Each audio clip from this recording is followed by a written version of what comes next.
અને હવે અન્ય સમાચાર પર નજર કરીએ તો નૈઋત્યની ચોમાસાની શરૂઆત મહારાષ્ટ્રના પુણેથી થઈ ગઈ છે। પુણેમાં મેઘરાજા મન મૂકીને વરસ્યા છે।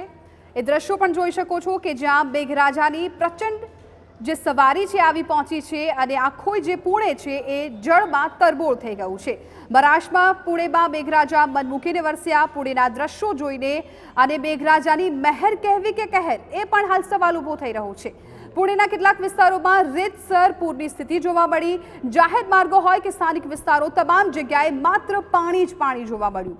દ્રશ્યોમાં જોઈ શકાય છે કે પુણેના રસ્તાઓમાં એટલા પાણી ભરાયા છે કે પરેશાની પારાવાર છે।